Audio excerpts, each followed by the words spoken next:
Muito boa tarde a todos, boa noite, bom dia a todas as pessoas que estão aí desse lado a acompanhar-nos.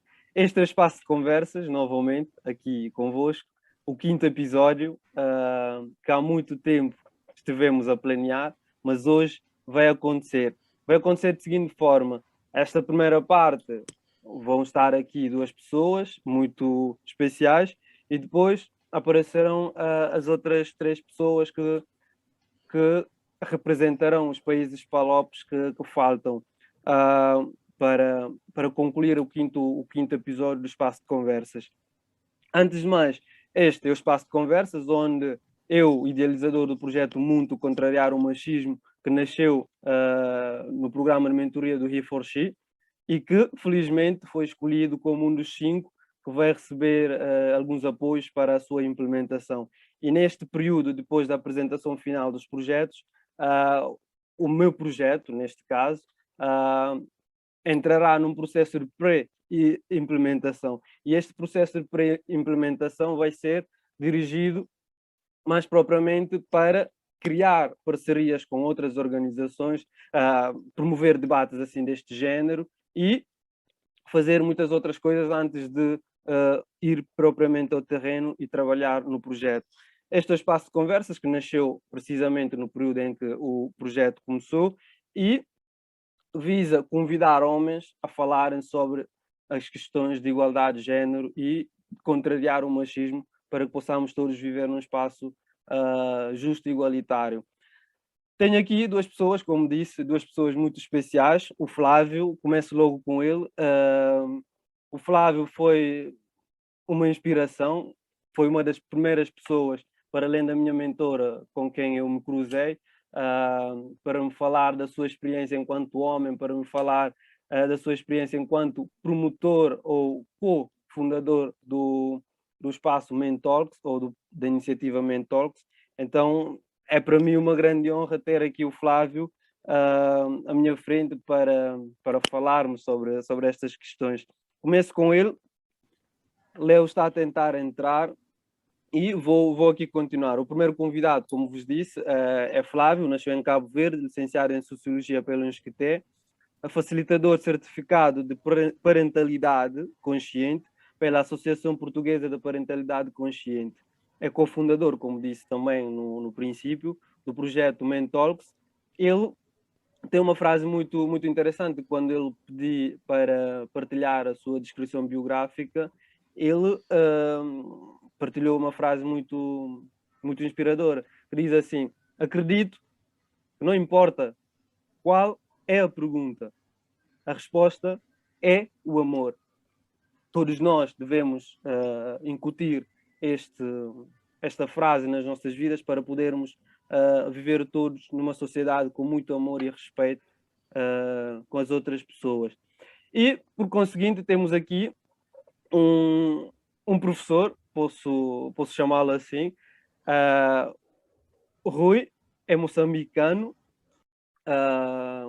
é jornalista, formado em comunicação social com especialização em jornalismo internacional pela Escola Superior de Jornalismo no Porto, pós-graduado em jornalismo político pela Universidade de Fernando Pessoa, ou seja, Universidade de Fernando Pessoa. É também formado em pedagogia inicial de formadores pelo Instituto Artes e Ciências, em Vila Nova de Gaia, também no Porto. Em 2018 até maio, foi docente e chefe de Departamento de Ciências Sociais, Ciências Sociais e da Linguagem na Escola Superior de Gestão, Ciências e Tecnologia da Universidade Politécnica em Maputo. Ou seja, temos aqui três presenças. Peço agora ao Leo que ligue a câmara, por favor. Temos aqui três presenças, que é o Flávio, o Rui de Moçambique, Flávio de Cabo Verde e o Leo, que é moçambicano. Vou agora dizer aqui algumas coisas sobre o Leo também. Leo nasceu em São Tomé, viveu grande parte da sua infância em Angola, mudou-se para Portugal com 2 anos, é licenciado em informática pelo STEC ainda é estudante e trabalhador e também consultor informático. Também tem uma frase, ou seja, uma descrição muito bonita que diz assim: ele tem como foco na sua vida acrescentar valor aos que o rodeiam e quebrar ciclos de maldições que perseguem os negros dos Palopes como consequência da escravatura e da falta de identidade cultural. Leo, por favor, se nos estás a ouvir ou se me estás a ouvir, liga a câmara para podermos ver-te e avançar com a segunda parte do debate. A segunda parte do debate, por favor, liga a câmara. É que eu vou ser sincero, até vou mostrar a câmara. Eu fui à praia. Tudo bem, mano. Eu estou todo suado e molhado. Podes ficar assim, não tem problema nenhum. Ok. Então, eu não me importo ter a câmera ligada, só estou nessas condições. Vamos, não tem problema nenhum. Estamos entre... lá atrás é que não há rede lá daquele lado, por isso. Não tem mal nenhum, não tem mal nenhum. Agora vamos avançar, acabei de falar de ti, vamos avançar com as perguntas. Temos aqui uma coisa de 1h e 10 para não alongarmos muito. As perguntas que eu tenho sempre uma pergunta de praxe, que é: como é que se apresentam, para além destas descrições que ou seja, que eu acabei de referir, enquanto pessoas, enquanto homens, como é que se apresentam para as outras pessoas? E, ao mesmo tempo, como homens, de que modo defendem a vossa masculinidade? Ou seja, como é que definem a vossa masculinidade? Vou agora começar aqui pelo meu lado direito. Podes começar, Léo, por favor, e depois seguimos e vou dando palavra a outra pessoa. Ok, vou tentar ser breve, não é? Porque já força. Eu sinto que, pelo menos, eu tenho 27 anos e sinto desde os meus 25, 24, que a minha masculinidade ainda não tem definição, porque estou a desconstruir-me. Como vem, eu ligo muito as consequências da escravidão, incluindo o acompanhamento psicológico, a violência que houve, a submissão da mulher. Eu reparei numa coisa interessante, que quando vou à praia eu gosto sempre de dar uma corridinha. E de sentir-me um bocado na pele das mulheres. E para mim é numa praia, mas o dia a dia de uma mulher, o quão difícil é. Estamos a falar de machismo, né? Dentro do termo machismo, que eram os olhares e começavam a ser desconfortáveis, e a coragem, os homossexuais, no caso, a coragem que eles tinham de assediar-me, que é a coragem que nós homens achamos que temos de assediar uma mulher por estar a andar na rua normalmente. E eu só estava a correr. Então, assim, e eu começo, e a partir dessas idades, comecei a perceber-me da importância da desconstrução do que é a minha identidade masculina, aquela ideia de que o homem negro é o que tem que conquistar todas, é o homem que é sexualmente atraído pelo aspecto. Só o nosso aspecto é necessário para conquistarmos mulheres. Isso não tem nada a ver com masculinidade para mim.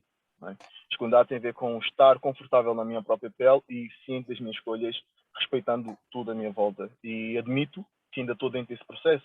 Cresci dentro dos bairros em Lisboa, eu vim do bairro de São Bizanga, em Angola, em que um homem tinha 3, 4 mulheres e era normal, e as mulheres lutavam pelos homens, e não tive ninguém que me ensinasse essas coisas. Mas eu sou um homem muito ciente e estou a lutar para reconstruir e educar os que me rodeiam, os mais novos, os meus, entender as consequências, a falta de acompanhamento psicológico na comunidade negra e a normalidade do machismo tóxico, da falta de luta por abertura para as mulheres dentro de uma sociedade que se diz democrática e igual, em que há um nível de opressão muito elevado, falando de mulheres brancas, ou negras, ou asiáticas, são sempre as oprimidas no meio da história, e nós normalizamos, vemos o dia a dia de cada um.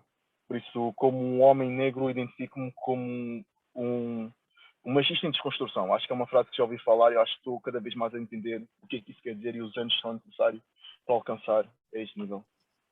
Muito obrigado pela tua resposta. Vamos seguir agora para o Rui. Por favor, Rui, relativamente a esta primeira questão, o que é que nos tens a dizer? Bom, boa noite a todos. Eu contava, quando me convidaram para falar sobre este assunto, fiquei assim um bocadinho a pensar comigo próprio se os meus interlocutores e todos nós queremos falar sobre estes assuntos, temos a mesma concepção do que é o machismo, não é? o que é isso de machismo, não é? O que é que nós entendemos por machismo e o que é que isso leva, não é, nas relações humanas, não é? Isso acho que é importante a gente começar por pensar nisto. Mas eu, como ser humano, é a primeira percepção que eu tenho de mim próprio, eu sou um ser humano, independentemente da minha concentração, da pigmentação ou não, não é? Eu sou um ser humano acima de tudo e respeito os outros seres humanos, independentemente do seu gênero, não é? Isso é o primeiro passo para as relações humanas e nunca tive esse confronto, não é? Assim, de forma muito aberta do que é o machismo. Por quê? Porque eu via, porque eu costumo pensar, e posso estar errado, que um conceito de machismo nasce no meio onde nós crescemos, com as vivências que nós vamos tendo com as pessoas que estão à nossa volta, sobretudo os nossos pais, os nossos familiares, e ver como é que eles reagem ou relacionavam-se com as nossas mães, nossas avós. E eu via isso aí com muita atenção, com o meu pai ajudava a minha mãe naquilo que era preciso fazer, e nunca percebi que existisse uma tentação ou uma pretensão do meu pai para que a minha mãe fizesse tudo para ele, não é? E todos partilhavam, tanto mais que nós, filhos masculinos, não é? Fomos educados no sentido de sabemos fazer tudo em casa, porque a filosofia da minha mãe era: vocês não sabem com quem vão se cruzar na vida depois de construir as vossas famílias, não é? Então, se você não sabe com quem vão se cruzar, então preparem-se para vocês construir uma família harmoniosa e essas coisas todas. Nem toda a gente tem a mesma educação, nem toda a gente tem a mesma perspectiva da vida, não é? E eu acho que é isto que nós temos que pensar. Será que a questão do machismo é uma questão estrutural da sociedade, é uma questão pessoal, uma questão cultural? O que é isto do machismo, não é? Porque eu, quando eu vi aí o Léo a falar de Luanda, num bairro, não é? Em que um homem tinha 4 mulheres, era normal, não é?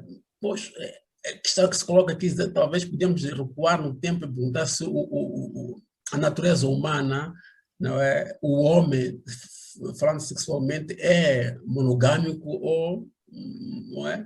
Pode ter mais que uma mulher, exatamente olhando para a natureza, não é? Animal, não é? Porque nós somos animais racionais, talvez por causa disso mesmo, não é? A gente começa a criar regras à nossa volta, não é? Porque não sei se eu posso encontrar machismo no fato de um homem ter 3 ou 4 mulheres, não é? Não sei, porque essas mulheres estão lá, estão de livre e espontânea vontade, conhece o ambiente em que vive, conhece o homem que querem viver, conviver com ele, não sei, quer dizer, isso são discussões interessantíssimas que nós podemos fazer sobre isto, não é?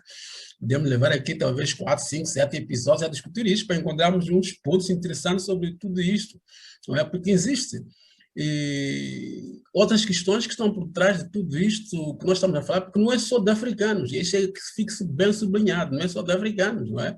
Você olhar para a história da humanidade, você encontra exatamente essa história toda. A religião, então, nem se fala, não é? A questão da religião, a questão da mulher na religião é um bocado polêmico, se a gente começar a puxar essas coisas todas, podemos até ter aqui um sacerdócio a dar a sua opinião sobre o que é isso, porque, na verdade, acho que nós todos tivemos a curiosidade de lermos um bocadinho sobre a Bíblia, essas coisas todas, não é? Encontramos lá profetisas, não é? Mas durante as homilias da Igreja Católica, não é, cristã, você não encontra passagens, não é, durante as homilias oficiais em que se fala daquilo que as profetisas fizeram, não é? Não há referência, não há nenhuma, é sempre São Paulo, São Pedro, São Mateus, São Marcos, não é? E por aí fora, não é? Nós não encontramos. Mas, na verdade, se olharmos também para a história toda, olharmos com atenção, descobrimos que as mulheres já tiveram poder. Já tiveram poder e esse poder foi se perdendo ao longo do tempo. Quem gosta de estudar a história da humanidade, a evolução da humanidade, encontra as mulheres já tiveram poder antes de tudo, antes dos tempos, tudo quando eram dominadoras, eram detentoras do poder de criação, não é? Elas se consideravam que elas tinham uma ligação divina, não é? e tinham poder, de fato, os homens respeitavam, né, isso, não é? Até que a altura em que se começou a desmistificar tudo, afinal de contas, como é que é a procriação. Isso vai começar a mudar e essas coisas todas. Mas naquilo que nós estamos a pensar, falar do machismo, acho que é interessante falar sobre isso, mas isto não é só dos africanos, em todas as sociedades e as religiões. Aliás, hoje em dia, se olharmos para nós próprios, para aquilo que acontece, a religião católica já fez muitas reformas dentro delas, não são suficientes. A protestante já avançou bastante, já tem mulheres ordenadas até para cargos de bispos, não é? Isso já é interessantíssimo. Mas ainda há casos das religiões em que as mulheres nem sequer têm o direito de ir a um campo de futebol, não é? Não têm direito a assistir uma série de coisas. Quer dizer, há muita coisa que a gente podíamos puxar e tentar perceber. Agora, a africanidade nós africanos é que temos que discutir, porque muitas vezes discutimos os temas sem ter em consideração quem somos nós, afinal. Porque muitas vezes os pontos, o ponto de partida que nós temos para discutir são os conceitos definidos pela sociedade ocidental, não é? Eu não estou a pôr em causa isso tudo, estou a pedir que muitas vezes temos que deixar pensar fora dessa caixa, que é o Ocidente, e tentamos dizer, nós africanos, quem somos nós? Porque, na verdade, o nosso processo de desenvolvimento o nosso processo de desenvolvimento está condicionado, não é? Olha para as sociedades africanas, até hoje perguntamos como é que é possível que a gente, com tanta coisa boa, continuemos pobres, não é? Uma pobreza induzida, muitas vezes, não é? Exato, exato. E é nessa ideia que até nasceu o Projeto Mundo, para chamar os homens africanos a falarem sobre esta questão da igualdade, sobre esta questão de contrariar o machismo, sobre esta questão de não estar tão ligado a aquilo que acontece no Ocidente, mas sim pensar nas nossas comunidades, como é que nós lidamos com as mulheres, como é que nós nos comportamos em casa com as mulheres e na rua ou nos nossos locais de trabalho. Vou seguir agora para o Flávio, ainda na pergunta de praxe. Como é que o Flávio se define como homem, para além daquelas descrições que me partilhou, e como é que define a sua masculinidade?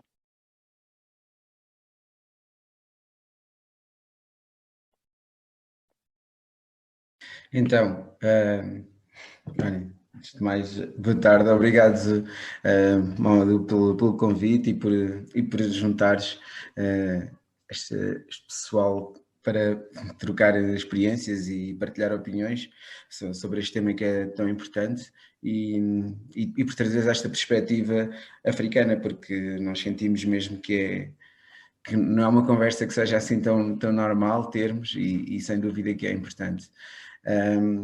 Olha, eu em relação ao que a essa pergunta, em primeiro lugar, eu identifico-me totalmente com o Leo no que ele disse. Eu também considero-me que estou nessa fase de desconstrução, tal como o Leo não tinha referências de como é ser um homem cuidador e com uma ideia, uma filosofia de vida ligada ao afeto. E é uma coisa que também só nos últimos anos tenho aprendido. Para mim veio muito relacionado com esta com o facto de ter sido pai e pensar a forma como eu queria exercer a minha parentalidade e perceber que a forma como aprendi não era a forma que eu queria depois replicar para com os meus filhos. Então, eu diria que sou esse ser humano em desconstrução, não tão preocupado com a questão essencial mesmo de ser homem, mas ser sempre um ser humano melhor e na verdade, até desvincular-me dos conceitos mais tradicionais daquilo que é ser homem. Tenho estado em reflexão também, já há alguns anos sobre isto e a minha procura, a minha viagem é a procura da essência e do meu melhor, independentemente daquilo que a sociedade espera de mim, das imagens ou das ideias que a sociedade tem do que é ser homem. Para mim, o que é importante é realmente procurar ser a melhor pessoa que eu puder ser, com as características que eu acho que são autênticas em mim, e a minha viagem atual é procurar essas características em mim, reconhecer-me longe daquilo que eu tinha aprendido e que a sociedade e toda a socialização que eu sofri me ensinou do que eu devia ser. Okay? Então é muito nesse sentido que eu hoje também estou aqui a falar convosco, e espero ouvir as vossas histórias e que juntos nós possamos nos reconhecer aqui e trazer também outras reflexões para as pessoas que nos ouçam. E é exatamente ou seja, nesta tua resposta acabei por perceber que não importa mesmo a pergunta, a resposta tem que ser o amor, para podermos conseguir ir mudando o nosso mundo para melhor. Vou agora entrar numa outra questão e tentar perceber na vossa ideia ou na forma como veem esta questão do machismo. Já agora o tema é sobre o machismo africano. Esqueci de anunciar no princípio quando fiz a introdução, mas até agora penso eu que as pessoas que estão aí desse lado já perceberam que estamos a falar só de machismo africano, nos Palopes em específico. Sim, Mamadou, antes de continuares, e porque eu tirei aqui algumas notas já, e se me permites, se posso já referenciar aqui algumas questões relacionadas porque o Rui, entretanto, colocou algumas questões importantes sobre o que é que nós consideramos que é o machismo, não é? A ideia de haver uma parte cultural, não é? E se falarmos a nível da sociologia ou das socializações, nós sabemos que há diferenças de sociedade para sociedade. Agora, a questão do machismo como ela é entendida, e é este que nós estamos aqui, e é esse machismo que o Mamadou essencialmente quer contrariar, não é? Com o machismo, não é? É contrariar o machismo, é esse o projeto, um mundo, e é essa a ideia. É porque existe um machismo que identificamos, claro, que não é benéfico, que é prejudicial, e é prejudicial não só para os homens, também é prejudicial, aliás, não é só para as mulheres que sofrem sempre, e o Léo deu aqui um exemplo muito bom hoje, que foi esta questão de estar a correr na praia, e ele foi abordado por homens, certo? Pronto. A questão é que são os homens é que acabam por ter esse tipo de atitude, sempre. De certeza que houve mulheres que o viram a correr e que também acharam interessante, mas tiveram respeito, não é? Estamos a falar em termos gerais, e houve aqui algumas questões que o Rui colocou, que eu acabei por registar, e que, ok, quando nós falamos em estrutural, e o Rui disse, será que um homem com 3 ou 4 mulheres, será que isso isso é um exemplo de machismo? Eu quase devolvi a pergunta ao Rui, dizendo, se fosse uma mulher com 3 ou 4 homens, será que iria ser normalizado? É mais para esta perspectiva que nós tendemos a trazer a reflexão. Eventualmente poderia ser normal e aceitável se um homem tivesse 3 ou 4 mulheres e elas aceitassem e não houvesse problema nenhum e todos estivessem de acordo. Contudo, como é que a mulher é vista quando tem 3 ou 4 homens, não é? Essas mulheres, como é que essas mulheres estão na relação? Como é que a sociedade encara o facto disso acontecer? Estas reflexões é que nos fazem perceber, na verdade, se é ou não uma questão de machismo. E há uma frase, agora por acaso não me recordo quem é que diz em concreto, mas que o privilégio é invisível para quem o tem. E nós temos o privilégio, então, para nós, nós invisibilizamos essa questão, para nós é normal e aceitamos. Pronto, eu vou deixar só esta dica e deixar-vos também continuar a conversa, e depois nós, entretanto, podemos continuar para Claro. outras reflexões. Léo, reparei que querias dizer qualquer coisa, por favor, podes avançar. Sim, quero. Já agora, Só acrescentar. Sim, antes de avançares, o Léo vai dizer aquilo que tem a dizer sobre esta questão e depois vamos sair e voltar a entrar novamente, porque tenho só alguns minutos. Pode ser? Claro. Boa. Eu só queria acrescentar aqui algumas coisas muito rápidas. Rui, antes de mais agradeço a forma como tu tentaste desconstruir aqui as coisas que é para identificarmos. Eu posso especificar um bocadinho mais o que me incomoda. Não tenho nada contra relações poligâmicas, porque do pouco conhecimento dos estudos africanos que eu sei, em tempos as mulheres é que escolhiam os homens. Há tribos em que ainda hoje é assim. A mim, o que incomoda é, dentro da sociedade democrática capitalista que eu vivo, a normalização de um homem ter várias mulheres e a opressão de uma mulher ter vários homens. Dentro dessa sociedade, eu não tenho nada contra uma relação poligâmica, eu acho que todos devemos ser a base do amor, como já mencionou várias vezes o Mamadou, mas na realidade em que eu vivo, o nível de opressão que existe para uma mulher estar confortável com o corpo dela e ter a mesma liberdade de andar, trabalhar, estudar, é completamente diferente que de um homem, independentemente do estatuto social ou tom de pele. Se formos comparar sempre, é muito mais difícil para uma mulher, do meu ponto de vista e da minha realidade. E é por aí. Né?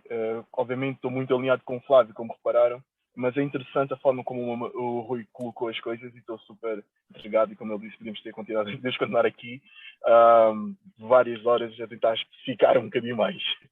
Claramente, claramente temos aqui sumo para muita gente beber. Sei que vais fechar, Mamadou, mas só complementar aqui e agradecer ao Léo também esta chega que ele deu.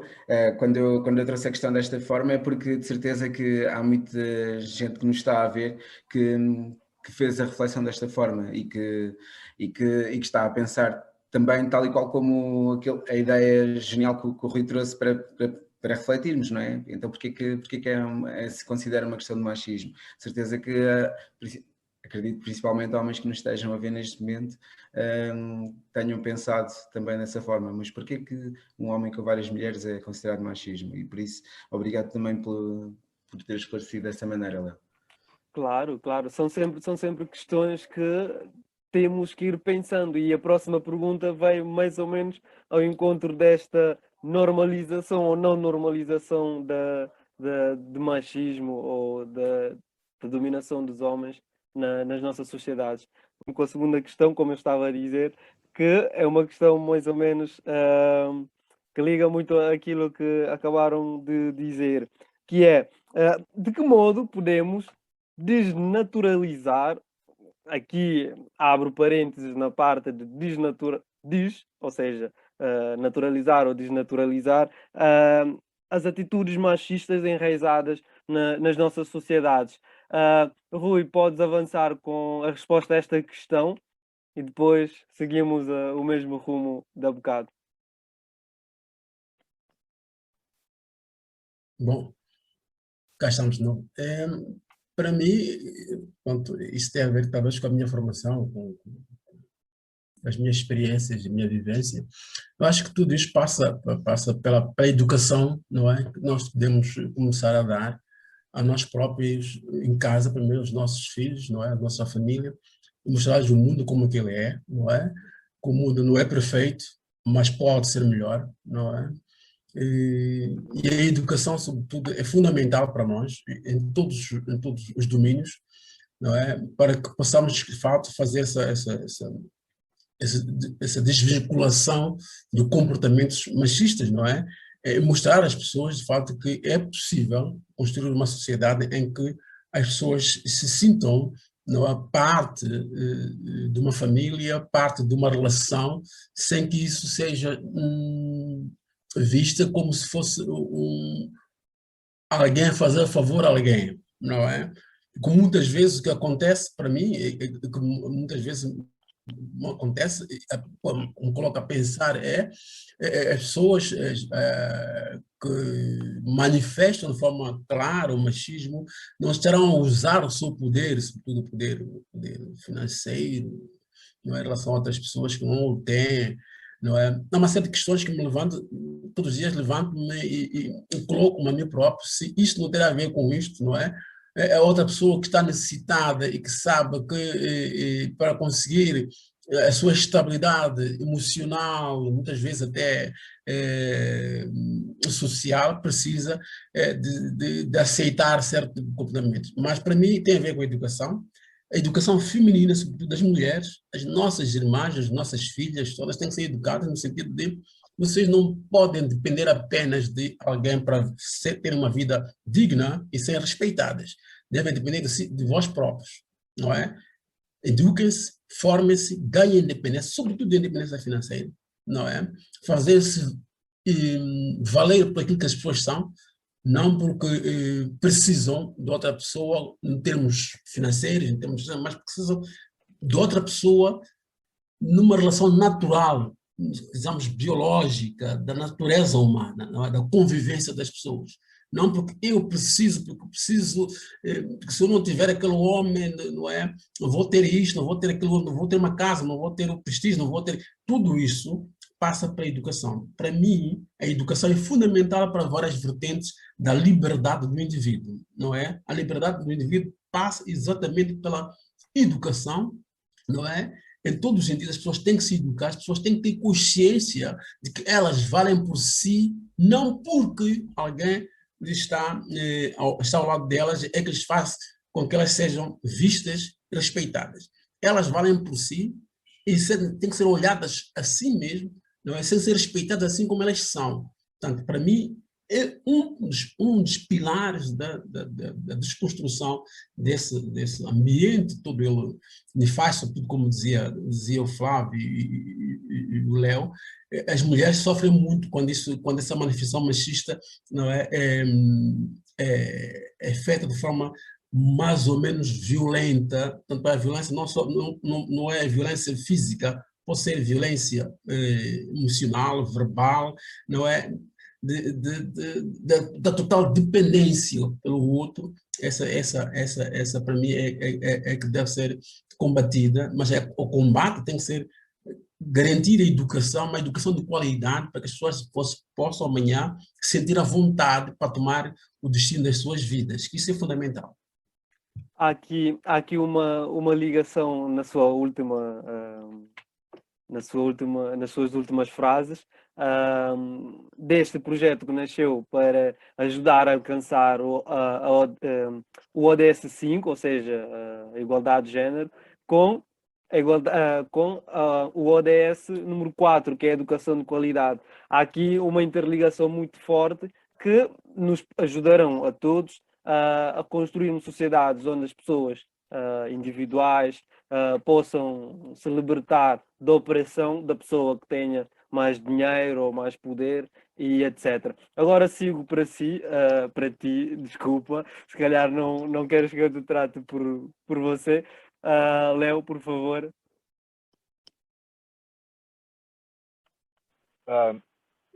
Desculpa, podes só repetir aqui a pergunta, que eu ainda estou um pouco preso nas observações do Rui, ainda estou a raciocinar e a tentar desligar. Podes só repetir a pergunta? Tudo bem. A pergunta é, de que modo podemos desnaturalizar as atitudes machistas enraizadas nas nossas sociedades, neste caso, a sociedade africana?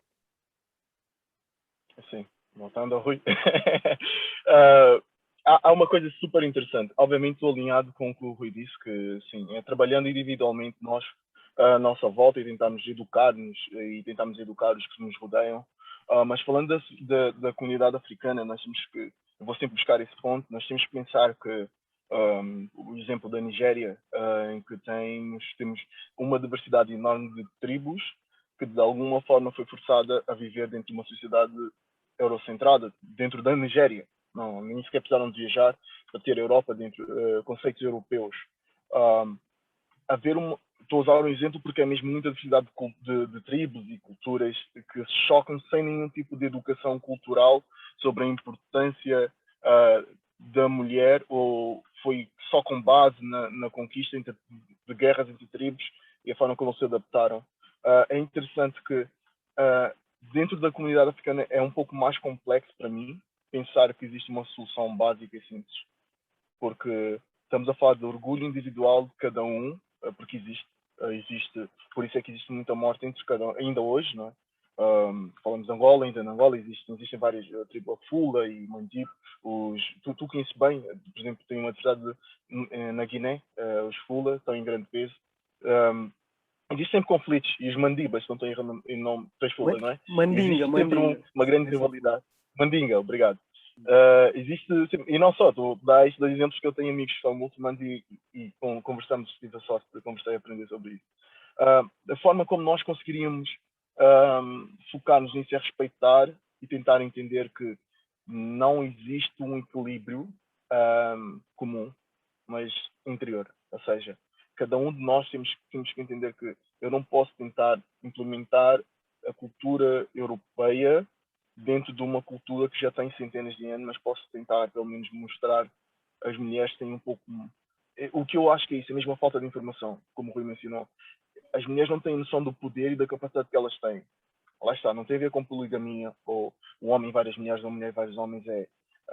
Elas só estão aceitas a uma certa realidade, crescer, cuidar da família, educar e tentar passar alguma informação para isso dentro da comunidade africana no geral.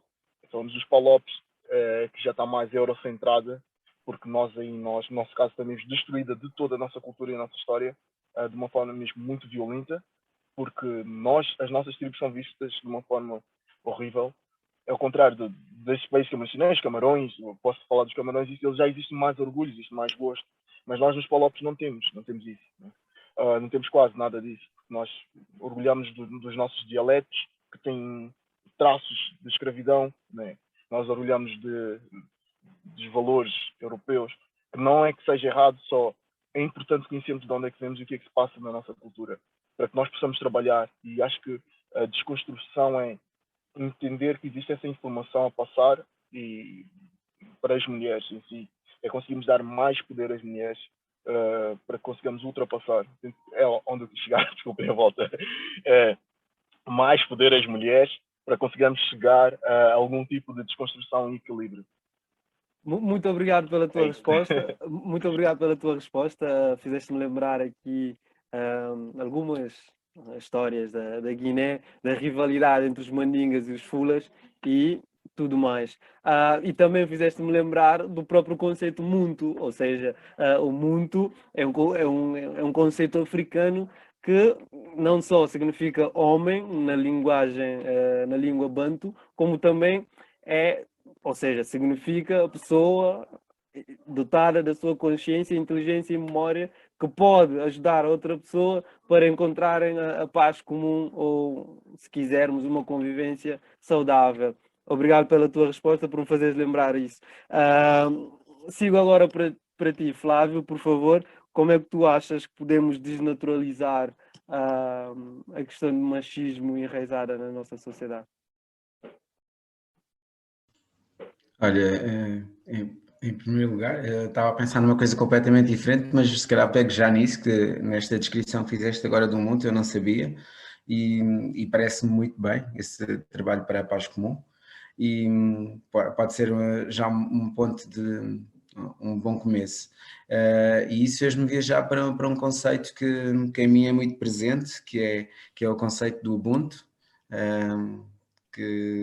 portanto, essa ideia que eu conheço através de Nelson Mandela e da África do Sul, de que nós temos uma humanidade comum, e que eu sou porque tu és, não é? E isto é uma coisa que se nós já vivêssemos mesmo, não existiria diferença. Existiria igualdade, existiria equidade, existiria nós preocuparmos uns com os outros, homens com as mulheres, acima de tudo. Portanto, o conceito de Ubuntu aqui seria algo que teríamos que ter sempre em mente, não é? E eu aprendi isso com Mandela, até que nós não nascemos assim, ou melhor, nós podemos vir de um meio em que não pensamos dessa forma, mas nós podemos ao longo do tempo mudar-nos, e o Mandela é o melhor exemplo disso. E pegaria aí também, nós como homens, e nós no nosso processo de desconstrução, acredito que não é uma questão de acharmos que somos melhores do que os outros, do que outros homens que ainda não estão no processo com essa consciência, é sim caminharmos lado a lado, encontrarmos, termos compaixão e autocompaixão e perceber que não havia referências ou não há referências e que é um trabalho que temos que começar desde o início e que podemos fazer uns com os outros, a refletir juntos em partilha. E sim, é empoderar as mulheres, como o Leo disse, e para isso, para que as mulheres tenham o poder, nós homens temos que abdicar dele. E uma reflexão que temos de fazer é, ok, o que é que esse poder nos está a dar? Como é que o estamos a usar? Estamos a usar para que todos e todas possamos realmente viver num bem-estar igualitário, ou estamos a perpetuar este poder que nós homens já temos. E isto depois existem vários níveis, não é? Vamos falar do emprego, vamos falar do cuidado, da forma como nós homens vivemos o cuidado. Será que nós estamos a ter um papel ativo ou achamos que as mulheres é que têm que o fazer só, por exemplo?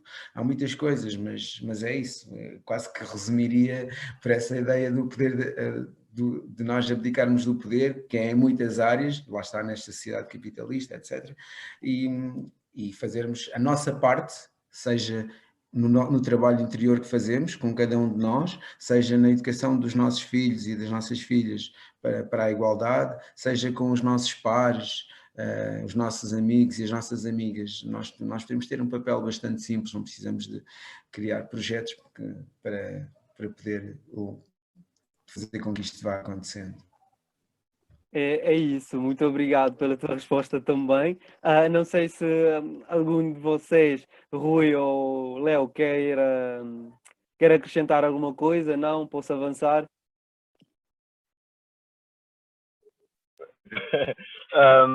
Faça também um pouco, só acrescentar, visto que estamos a falar para que as pessoas ouçam, espero que haja back procuras fazer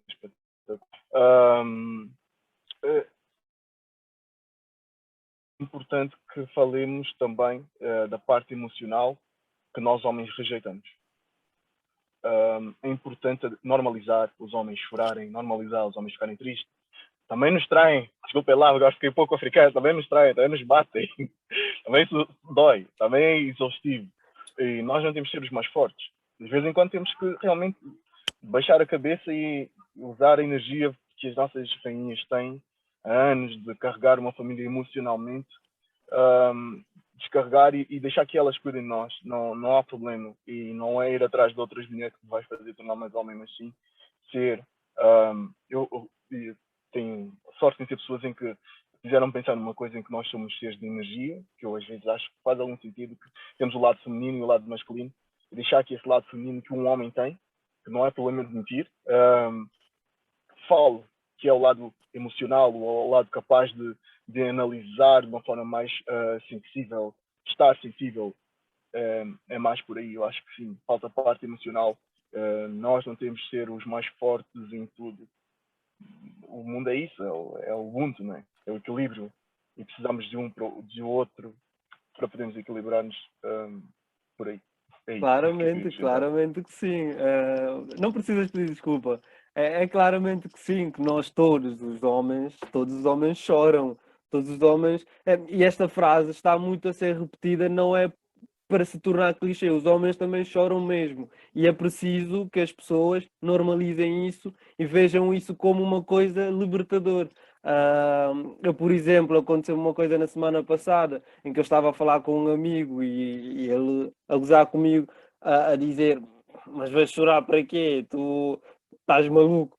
Mas eu estava mesmo triste porque aconteceu-me uma coisa um bocadinho embaraçosa que me levou a esse lado, a despejar esse lado emocional que carregava. E ele a gozar comigo, tipo: estás a chorar para quê? Estás a fazer de quê? Tipo, aquelas conversas que normalmente os amigos costumam ter. Mas é claramente que sim, que temos que deixar as coisas acontecerem, os homens libertarem-se das suas emoções. E agora seguimos para uma parte que também é só uma questão e depois seguimos. ou seja, irmos para o fim. A segunda parte aqui das partes das questões tem a ver com a articulação da luta contra o machismo com as outras lutas, as outras lutas discriminatórias também. E aqui a pergunta é um bocadinho diferente, não sei se a colocaria bem, mas vou avançar. Não acham que ao combater o machismo dentro das nossas sociedades, tal como aqui se foi dito, na comunidade de PALOP, estaremos mais fortes ou mais perto de conseguir combater o racismo e as outras discriminações que nos são carregados, por exemplo? E aqui, quem quiser pode avançar, por favor.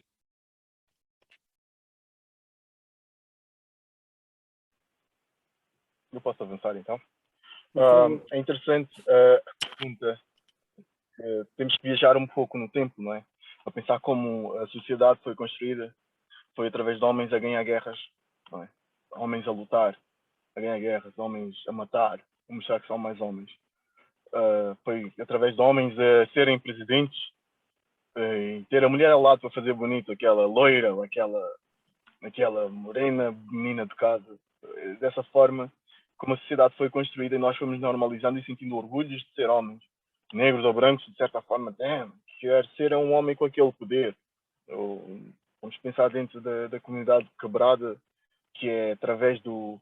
Quer ser um homem que tem aquelas mulheres e o carro de marca e algo da Gucci.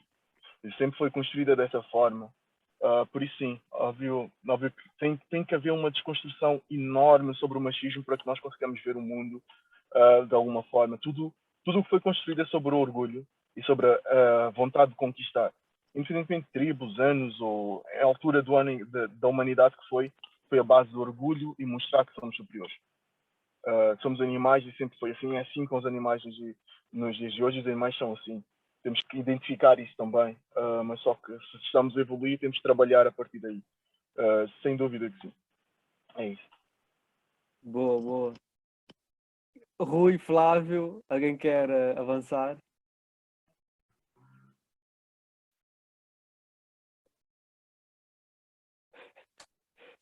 Não, é assim, eu acho que não é possível hoje em dia, não é, combater esses fenómenos de forma isolada, não é? São fenómenos que se interligam. Se eu não estou bem na minha casa, independentemente, posso estar lá fora para dar exemplo para as pessoas, não é? Porque eu carrego comigo sempre alguns problemas pessoais que muitas vezes transvasam no momento em que menos espero, quando estou na vivência ou na convivência com as outras pessoas. Portanto, ao pensarmos, onde debatemos esse tema, ao estamos a levantar essa questão, a tomar conta da sua existência, estamos ao mesmo tempo a abrir caminho para perceber como é que as relações humanas são. Porque, no fundo, o que estamos aqui a fazer é o exercício das relações humanas, não é? Estamos no campo das relações humanas. É isto que nós temos que fazer. Se nós conseguirmos, de fato, levarmos isto a sério, debatermos isto a sério e, de fato, fazer aquilo que o Flávio e o Léo falaram, da questão do empoderamento das mulheres, o empoderamento faz-se para a educação, não há outra forma, não é de fato dizer, olha, porque aquela história das cotas, não é?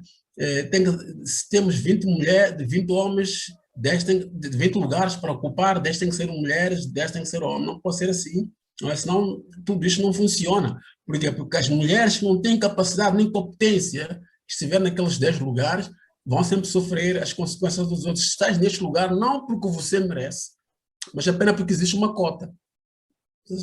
Então, nós temos sempre a lutar pela melhor educação, melhor qualificação das nossas irmãs, das nossas filhas, para que elas possam depois encontrar e nivelarmos esse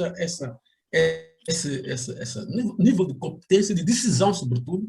Falamos aqui, alguém tocou a questão nas empresas, nas instituições, onde as mulheres não têm liderança, não é? Então, temos que lhe dar competência, temos que dar espaço para que elas manifestem aquilo que elas são. De fato, as mulheres são muito poderosas.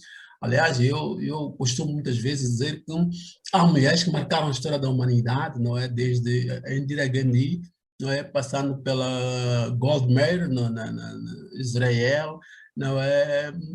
E por aí fora. Mulheres que marcaram a sociedade, marcaram a história da humanidade. Na história, por exemplo, na minha área do jornalismo, tenho uma mulher que foi fantástica, que fez um livro interessantíssimo, que é Entrevista com a História, não é? Oriana Falacci, não é? Que nos fala sobre o papel das mulheres. É fundamental se lerem a entrevista da Indira Gandhi que ela fez, Indira Gandhi e Golda Meir, não é? Vocês encontram ali exatamente aquilo que as mulheres pensavam, não é? E pensam como deve-se fazer o exercício do poder, não é? Eu ainda me lembro de uma passagem que ela fala, por exemplo, com Golda Meir, durante a guerra na faixa de Gaza, dizer que eu chorava como mãe quando eu mandava os meus filhos soldados para a frente do combate, não é? Eu ia para casa, chorava. Está a perceber? Isto tudo. Voltamos aqui à história do choro. Não é? Acho que os homens não choram, mandam as pessoas para a frente do combate e pronto, não é? Falta essa sensibilidade, porque afinal de contas, aquele que nos estou a mandar é filho de alguém, não é? Que pode estar a sofrer essas coisas todas. Essa interiorização de emoções que muitas vezes não que o homem não sente, tem sempre aquela tendência de querer abafar as coisas, não é? Então, libertar-se é nesse sentido também de educar as pessoas, dar a educação certa, competências, capacidades para elas conseguirem avançar. Se as mulheres conseguirem estar nesse nível, não é, de competição positiva pelo conhecimento, então nós estaremos num bom caminho para combater outro tipo de fenómenos, como o caso do racismo que o Mamadou fez referência. Claro, a questão da educação é sempre e é transversal a todas as lutas. Flávio, por favor. Recorda-me aqui só a questão da pergunta, porquanto a questão que colocaste em concreto.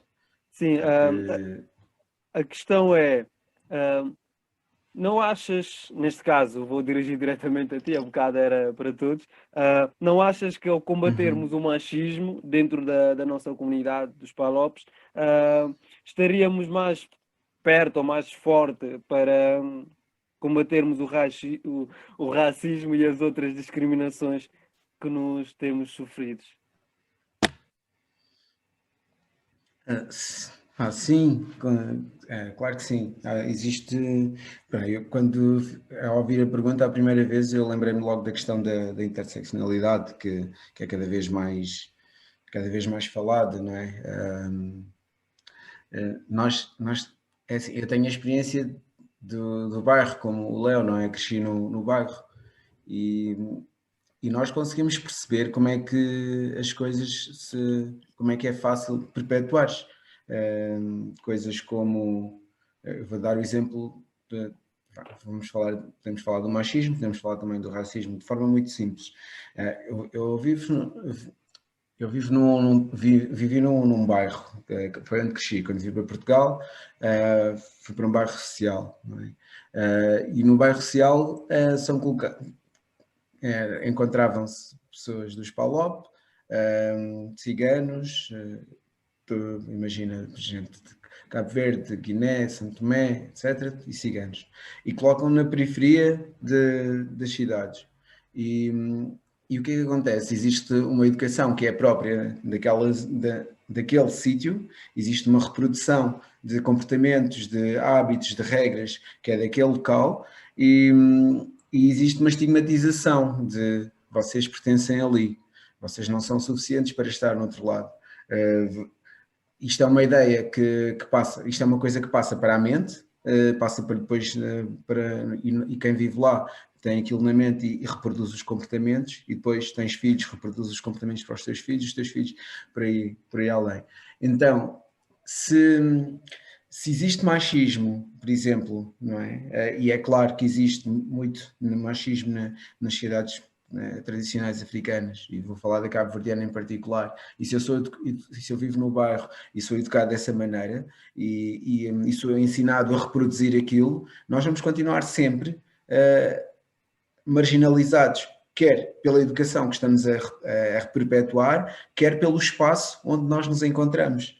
Okay? Então, é fácil, aí, eu não sei se estou a ser suficientemente claro, mas o facto de nos encontrarmos naquele espaço e de reproduzirmos aquela mentalidade vai fazer com que nós nos encontremos sempre diminuídos, que continuemos a ter o mesmo tipo de comportamento, de poder, de achar que somos superiores às mulheres, ou de achar que os nossos filhos são inferiores quando os estamos a educar, e vamos nos manter marginalizados. E quando nós falamos de machismo, e isto para ligar à questão também do racismo, e também à questão de...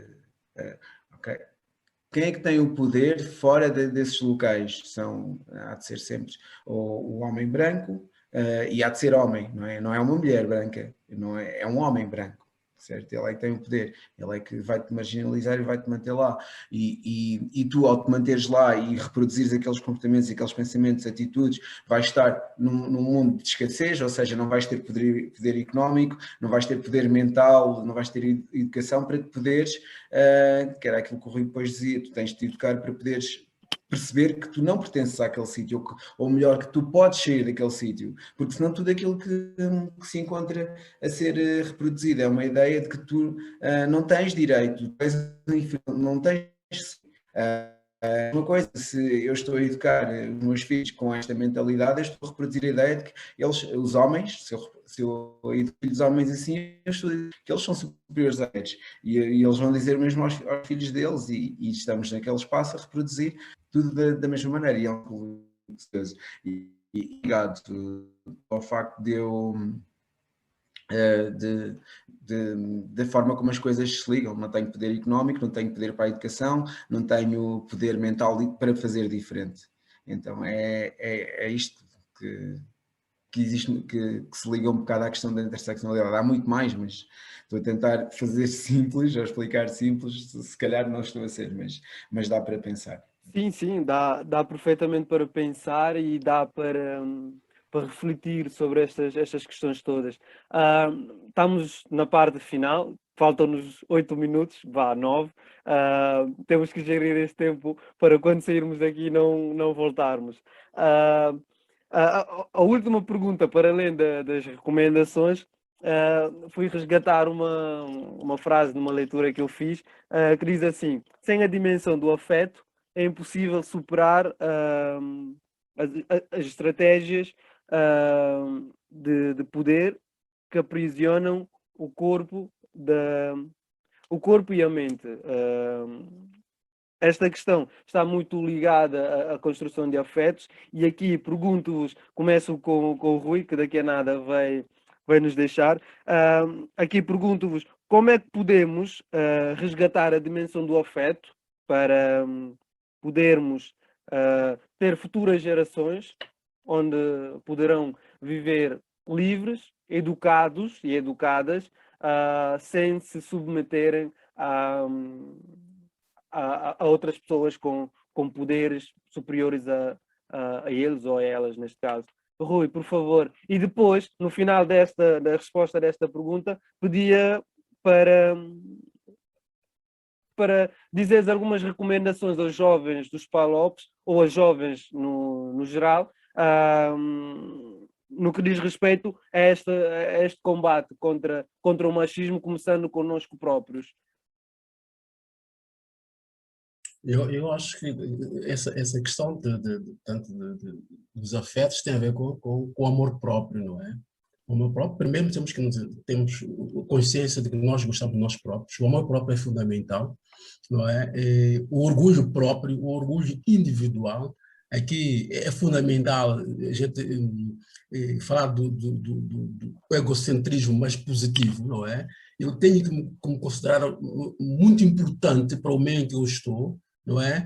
Para poder depois explicar aos outros como é tão bom, não é? Sermos seres conviventes, não é? E para podermos ultrapassar uma série de coisas. Se eu próprio, não é? Não me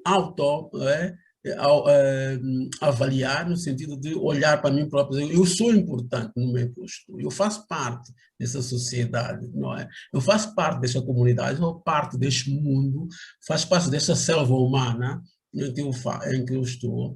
Então, é muito difícil a gente não construir afetos. Primeiro, eu tenho que ter um afeto a mim próprio, tenho que gostar de mim próprio, tenho que me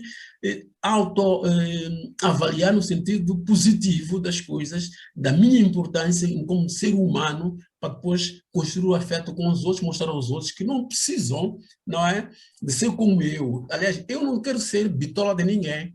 É essa a ideia que eu tenho. Eu tenho que ser eu. Se eu conseguir ser eu perante os outros também vão começar a imitar exatamente, ver que eu não estou ali muito, não estou a tentar ser a cópia de alguém, estou a tentar ser eu próprio, não é? E isso é importante. Eu acho que o primeiro passo para a construção de afetos é o amor próprio, não é? Que nós temos que ter por nós e depois espalhar esse amor, não é? Já que o Flávio trouxe o amor hoje, espalharmos esse amor pelos outros, não é? É possível construir essas coisas todas. Não estamos a fazer essa conversa para amanhã as pessoas mudarem de comportamento. Estamos a fazer essa ideia para construirmos bases de reflexão, de debates, dessas coisas todas. Isso que interessa. Se amanhã uma única pessoa disser ao Mamadou, eu gostei da conversa que teve com os seus colegas, isso será muito bom.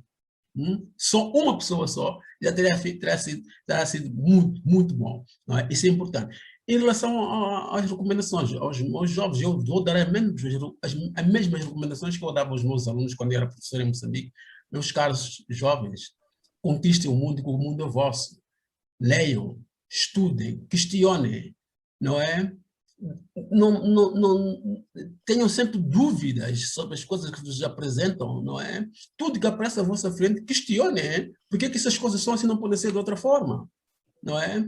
Isto é fundamental para o crescimento de nossos jovens africanos. Começamos a duvidar, sobretudo duvidar daquilo que é óbvio, não é? Demais para nós. A dúvida é o primeiro caminho para o desenvolvimento. Não é? Lá escreveu, não é? Os filósofos escreviam, falavam muito, não é? A dúvida metódica, que era um passo fundamental para o desenvolvimento, não é? Não é duvidar por duvidar, é duvidar para evoluir. Então nós temos que duvidar de tudo que nos colocam à frente como se fosse um caso fechado, sem saída, não é? Temos soluções para todos, não temos soluções para todos, mas podemos encontrar as nossas soluções. É aquilo que o Léo dizia, é preciso que nós, africanos, encontremos o nosso caminho.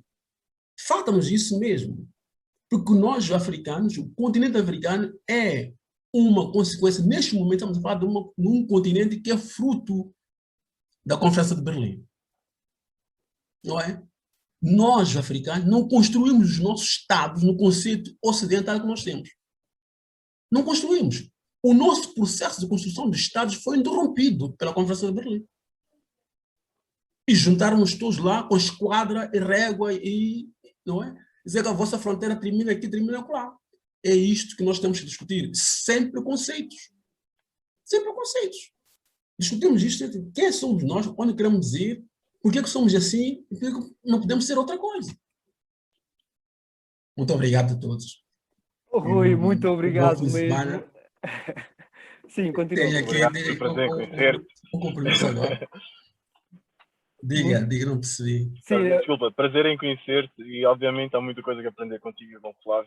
Exatamente. Tenho os olhos a brilhar e vocês não têm noção do gosto que eu tenho por estar aqui. Não, obrigado. Muito obrigado, eu. Obrigado pela partilha. Um abraço, Mamadou, um abraço. Bom fim de semana para vocês. Muito obrigado, Rui. Estamos juntos. E até breve. Obrigado. Obrigado. Se me dá uma licença. Força. As últimas perguntas que faltam é sobre o contrariar o machismo e a construção de afetos. Que eu fui resgatar uma frase num texto que li, que diz assim: sem a dimensão do afeto é impossível superar as estratégias de poder que aprisionam os corpos e as mentes. Como é que podemos resgatar a dimensão do afeto para podermos ter futuras gerações capazes de viver numa sociedade igualitária com muito respeito entre homens e as mulheres? Léo, podes avançar, por favor. Por acaso queria pedir ao Flávio que avançasse quando eu estou. Pronto, pode ser. Pode ser, pode ser. Ok. Pelo não se importar, claro. Não, tranquilo. Esta, por acaso, para mim é claro, porque eu tenho. Para mim tem a ver com a educação. Claro, como o Rui disse, a importância da educação acima de tudo. E eu, como vejo a forma como eu vejo a educação hoje em dia, é mesmo através da prática de uma parentalidade consciente, que é, que é o que eu tenho estudado recentemente e que é a forma como tenho tentado educar os meus filhos através da parentalidade consciente, e é uma forma que me parece que é a forma mais psicológica para o mundo. E depois tem a ver com uma coisa muito importante: a parentalidade consciente tem 4 fundamentos. A primeira é igual valor, e igual valor quer dizer que na minha relação com o meu filho eu não sou superior a ele.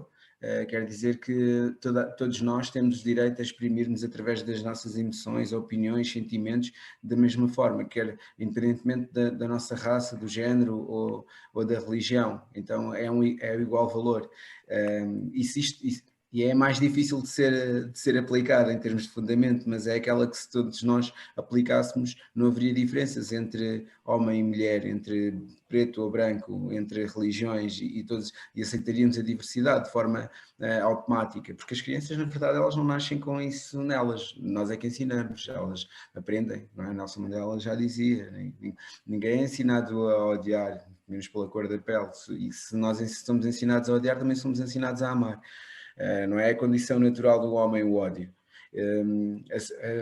A segunda é o respeito pela integridade, e o respeito pela integridade quer dizer que eu respeito fisicamente e emocionalmente, quer dizer que eu não vou bater no meu filho e vou respeitar aquilo que ele sente.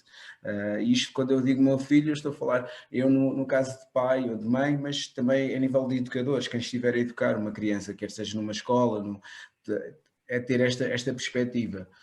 Depois é a autenticidade, são 4 fundamentos. A terceira é a autenticidade, que é respeitar e dar liberdade à criança para ser o que ela é, independentemente de estereótipos ou da socialização das ideias que a sociedade possa ter. E depois a última é a responsabilidade pessoal, que é eu a saber comunicar quais é que são as minhas necessidades e quais é que são os meus limites, e a criança ter a responsabilidade para poder fazer isso, é dar-lhe autonomia para desde cedo começar a decidir o que ela quer fazer, e se fizermos isso, nós percebemos que elas realmente sabem muito mais e aprendemos muito com as crianças, porque elas sabem muitas coisas, nós aqui as limitamos. Então esses 4 fundamentos, que são da parentalidade consciente, elas forem aplicadas, elas vão fazer com que, em geral, as pessoas cresçam num mundo mais igualitário, e vai bater numa coisa que eu ri-me e achei delicioso quando o Rui falou, porque ele falou logo em amor próprio, no início, e na parentalidade consciente nós falamos em autoestima, mas que é isto, é precisamente aquela ideia de que eu sou suficiente, eu sou suficiente tal como sou. Eu não preciso de outro para me completar. É entrar numa relação, e em qualquer relação, e sentir que eu já sou eu sou ótimo com as minhas sombras e com as minhas e com os meus atributos, não é? E não preciso que haja outra pessoa que me complete. E se nós educarmos homens e mulheres desta maneira, portanto, as mulheres irão saber, irão ter aquela autonomia ou não irão sentir-se, não irão permitir ser-se diminuídas, e os homens irão respeitar, irão olhar para as mulheres, para os seus filhos, para pessoas diferentes com o mesmo nível de igualdade. Okay? É isto que eu acredito. E por isso é que atualmente a parentalidade consciente é um foco muito importante para mim, e que eu acho que quero também trazer no futuro para a nossa realidade africana também. Claro, e será com certeza um projeto, ou um projeto que todos os africanos vão querer abraçar para podermos conviver com os nossos filhos, as pessoas à nossa volta, de uma forma mais saudável. Rui já foi embora, é o Léo. Sim. Léo, Não há problema. sim. Eu quero utilizar dois homens que influenciaram bastante a minha vida, devido à minha educação, ao crescimento, e também a minha abertura para o mundo, que é Jesus Cristo. porque eu cresci dentro do meio religioso, e Muhammad Ali, o pugilista, foi o exemplo que posso usar, que é Jesus Cristo na função de afeto, Muhammad Ali sobre amor próprio.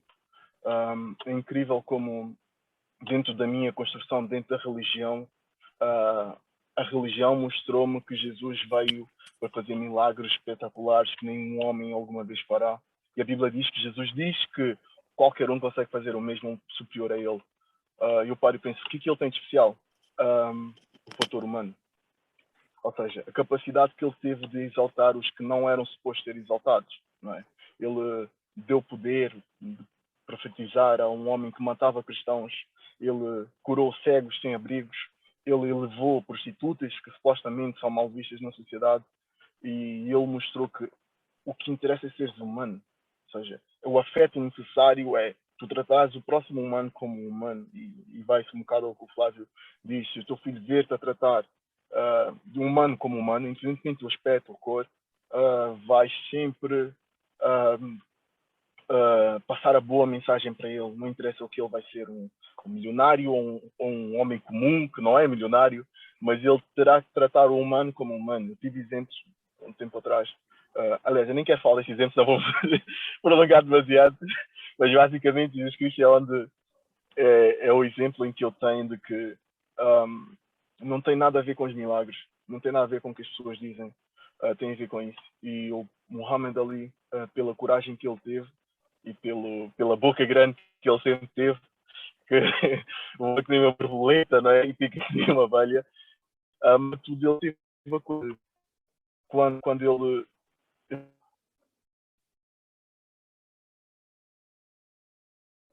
tribunal, eu vi um vídeo há pouco tempo e ele estava a discutir com um juiz e dizer: não me chame de Cleudes, ou o nome que era chamado é Muhammad Ali, por favor. Muhammad Ali, por favor. E insistiu até que a pessoa o chamasse. E não estamos a falar só nos combates em que ele batia e disse say my name, que é todos nós temos como memória, mas estar num tribunal rodeado em que tem o teu advogado a dizer: calma, não digas isso, que ainda pode ser acusado. Ele diz: este é o meu amor próprio, este é o meu orgulho, é assim como eu me identifico e não admito menos do que isso. E aceito a prisão para ter a minha liberdade mental. Foi o que eu traduzi daquele momento. Utilizo esses dois homens como exemplo. Sempre fui fã de Muhammad Ali, pela coragem que ele teve de levantar-se quando toda a gente mandava-o sentar, por amar, quando toda a gente dizia que ele devia odiar. Um dos grandes oponentes dele, e ele disse, ele mencionou que supostamente criavam aquela rivalidade entre eles os dois, não me lembro do nome, mas ele disse que se ele tivesse que ir à guerra com alguém, seria esse homem específico que ele levaria ao lado dele. É espetacular a simplicidade dessa mensagem, mas o impacto que isso causa a mim hoje foi há tantos anos atrás. Não é? E para mim esses são os dois exemplos de afeto, e como eu traduziria, afeto e amor, ou amor próprio, para que jovens conseguissem talvez respeitar e criar um equilíbrio dentro do que eles realmente gostam, mas do que é necessário nesse mundo. Muito obrigado por Demorou, trazer. mas já foi. Claro, claro. Muito obrigado por trazeres aqui dois grandes homens que a humanidade deve muito, devo dizer. E agora vamos para a parte final. Pedia-vos para partilharem algumas recomendações aos jovens menores que vós. Eu sei que também são jovens, mas os mais jovens que vocês, algumas recomendações da forma como devemos começar a policiar-nos a nós mesmos, de forma a podermos respeitar as mulheres, respeitar todas as pessoas à nossa volta e seguirmos para, para alcançar por exemplo, este objetivo 5, que é a igualdade de género, e também, ao mesmo tempo, a educação de qualidade, que está mais ou menos ligado. Qualquer um pode começar. Flávio, podes. Eu posso. Ah, Posso ok. começar para deixar o Flávio descansar. Sim, Eu sim. vou filho. Pode ser. Eu acho que é importante focarmos mesmo no tema do machismo, que isso está a destruir-nos. E eu acho que o conselho que eu dou aos jovens é o que como comecei a fazer. Realmente preocupar no que se passa à minha volta.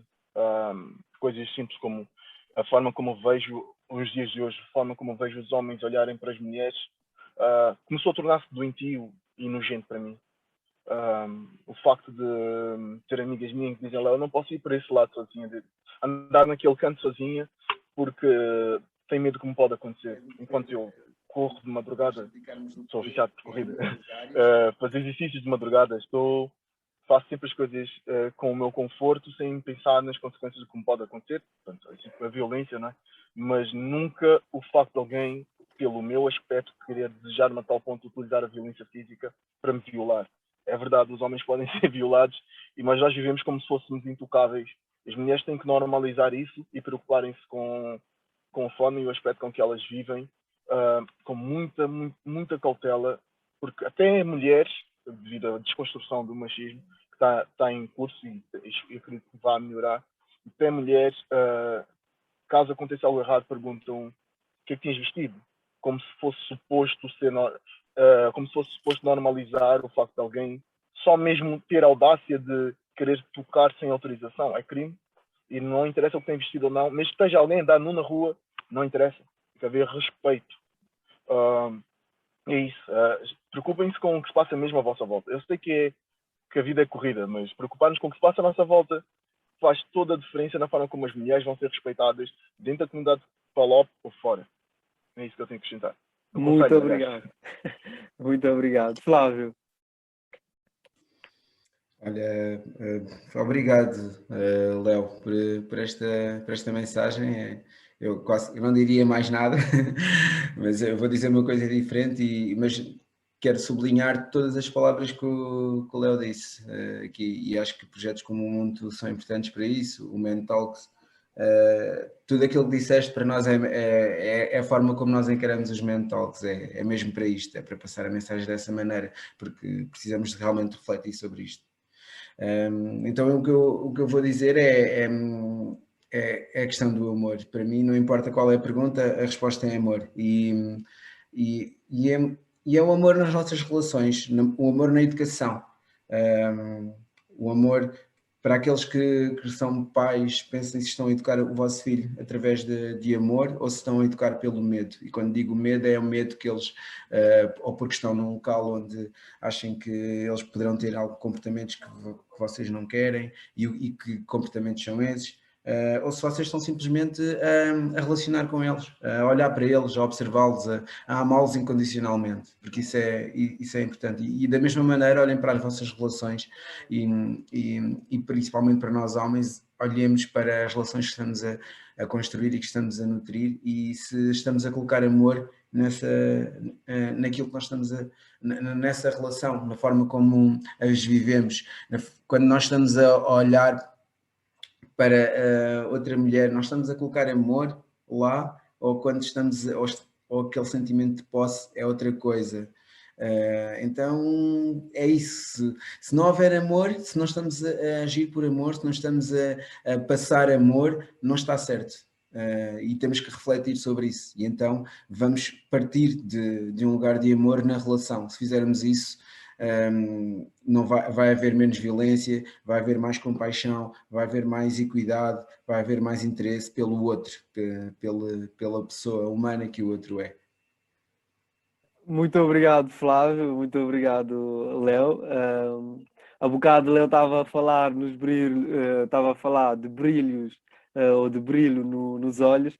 Eu sinto-me muito, muito grato mesmo e se calhar pelos óculos não se nota assim de uma forma muito próxima, mas sinto muito contente e também está aqui um brilho enorme nos meus olhos, porque consegui, tal como disse no princípio mesmo, adiei esta sessão muitas vezes porque não encontrava pessoas, mas acabou por acontecer e aconteceu porque tinha que acontecer e correu perfeitamente bem porque encontrei pessoas e já agora, esta é a primeira parte, a segunda parte também vamos fazer a fé para que corra tão bem com ideias novas e outra forma de ver esta questão de machismo africano que foi o nosso tema. Muito obrigado a vocês os dois e ao Rui que esteve aqui e continuamos nessa luta de contrariar o machismo, policiarmos-nos sempre e não ver as mulheres como objetos e seguir os nossos caminhos aliados para construir as nossas sociedades cada vez mais justas e igualitárias.